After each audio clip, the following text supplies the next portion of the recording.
Bismillahirrahmanirrahim. Assalamualaikum warahmatullahi wabarakatuh. Halo teman-teman, di video kali ini kami akan menjelaskan tentang interaksi ekonomi Islam di Eropa kuno. Sebelum lanjut ke video, perkenalkan nama saya Herogo Putra dan rekan saya. Hai, perkenalkan juga nama saya Muhammad Fajri Gaitullah. Baiklah, kita akan masuk ke materi. Materi yang saya sampaikan yang pertama ialah interaksi ekonomi Islam di Eropa kuno. Yang kedua, tradisi administratif. Yang ketiga, tradisi moral. Baiklah, kita masuk ke yang pertama, interaksi ekonomi Islam di Eropa kuno. Interaksi ekonomi adalah suatu hubungan dengan keadaan yang saling bergantung satu sama lainnya untuk memenuhi hidup yang berkaitan dengan produksi, konsumsi, distribusi terhadap barang dan jasa. Pemikiran ekonomi kuno adalah pemikiran atau gagasan mengenai ekonomi yang mengemukakan ekonomi di zaman kuno hingga abad pertengahan. Selama periode tersebut, ekonomi tidak memiliki identitas terpisah dari pemikiran atau ilmu sosial umum dan didefinisikan menurut analisis modern sebagai faktor dalam etika dan politik. Sebab, pada masa itu belum ditemukan objek interpretasi yang dapat secara khusus mewakili pusat utama objek.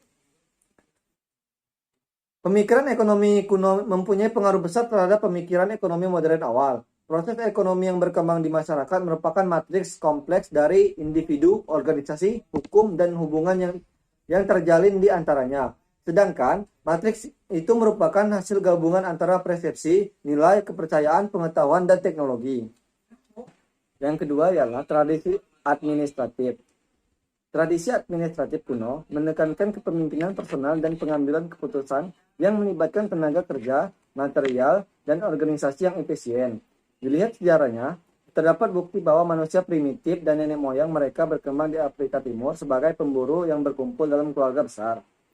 Catatan pertama tentang organisasi ekonomi formal beserta kerangka intelektualnya datang dari tatanan ekonomi kuno di lembah sungai, di mana gandum diproduksi sepanjang masa banjir tahunan, yang meninggalkan paparan lumpur sebagai peresmian benih.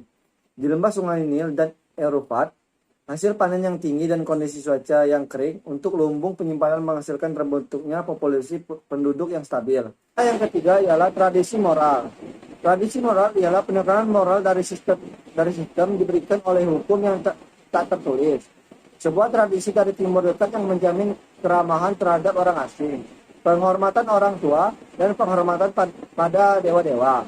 Dia menekankan keramahan yang membuat saudagar pengembara merasa aman, sehingga masyarakat bisa memperoleh informasi, barang-barang, atau bahkan liburan penyiar keliling.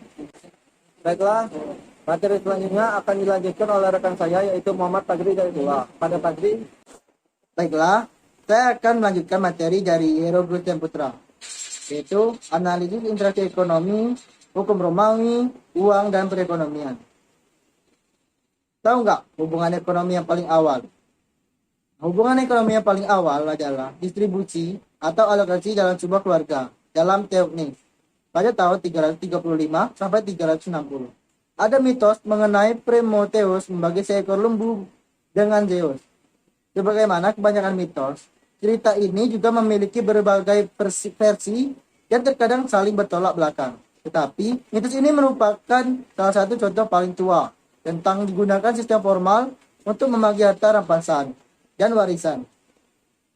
Prometheus menguliti lembu dan membagi dagingnya dalam dua tumpukan. Kemudian, ia mengundang Zeus untuk memilih tumpukan yang lebih ia sukai. Hal yang positif dari cara ini adalah kedua belah pihak mendapat bagian berdasarkan pilihan sukarela, sehingga bisa menghindari terjadinya perdebatan. Seperti terlihat dalam mitos tersebut, sistem ini mengandung unsur pertukaran. Landasan teori pertukaran yang adil di pasar dipaparkan dalam show Cyropedia, di mana Cyrus sebagai seorang bocah ditugaskan untuk menilai keadilan dalam pertukaran yang dipaksakan. Selanjutnya, saya akan membahas tentang hukum Romawi dan teori pasar. Patut dicatat bahwa teori dan klasik modern memandang transaksi tidak lebih dari sekedar penjualan. Dalam hukum Yunani kuno dan Yahudi, yang didasarkan pada prinsip pertukaran yang adil, salah satu pihak dapat menarik diri dari perjanjian sebelum eksekusi atau sebelum penjualan terjadi. Hukum Romawi memakai kontrak. Kontrak mengantisipasi bahwa kegiatan ekonomi memerlukan perencanaan dan tanpa komitmen dalam waktu tertentu. Pada rantai kompleks, dari produksi dan perdagangan tidak bisa dilakukan di tingkat individual. Sebagian besar hukum Romawi disusun sekitar tahun 530 sebelum Masehi oleh Justinianus, kaisar dari Kekaisaran Romawi Timur di Bizantium dari 527 sampai 565 Masehi. Bersamaan dengan karyanya Diges, ia juga menulis suatu volume teks dan Institutes yang menjadi teks hukum dasar universitas-universitas di abad pertengahan. Hukum Romawi dikenal juga sebagai hukum alam atau jus gentium. Tetapi ini adalah konsep sejak tradisi Protagoras dari Aristoteles, di mana alam berarti apa yang dibangun sendiri oleh publik atau hal-hal yang sudah dengan sendirinya. Selanjutnya, saya akan membahas uang dan perekonomian. Uang diperkirakan muncul menjelang tahun 600 sebelum Masehi di Lydia, kemungkinan untuk memberi bayaran kepada tentara berupa sejumlah logam mulia. Sementara uang koin telah beredar di daerah cekungan Mediterranean pada abad berikutnya untuk mempermudah perdagangan lokal. Edwill berpendapat konsep kredit telah lahir sebelum uang koin. Hal ini didukung oleh referensi awal mengenai batang lurus dan token yang berfungsi seperti uang kartal. Aristoteles pernah diskusi mengenai uang. Telah dikenal luas, dia mendefinisikan fungsi uang sebagai alat pertukaran, unit perhitungan, dan sarana persediaan nilai untuk pembelian di masa depan. Perang merupakan sumber utama kejayaan kekaisaran, dipotong oleh pertanian dan masyarakat.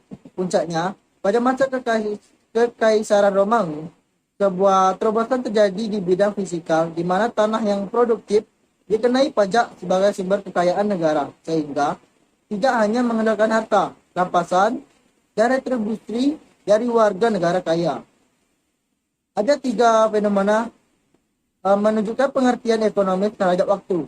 Yang pertama, diskusi mengenai falon atau bilon, yaitu keping uang Spanyol, yang pada awalnya memacu pada uang tembaga yang rendah nilainya.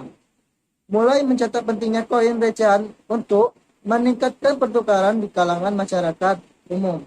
Kedua, uang yang nilainya tidak terkait dengan intrinsik materi uang sudah mulai digunakan sebagai alat tukar. Yang ketiga, wesel memulai berperan menggantikan batang semenjak para saudagar tidak lagi membawa uang dan barang-barang dalam perjalanan. Sekian, terima kasih. Wassalamualaikum warahmatullahi wabarakatuh.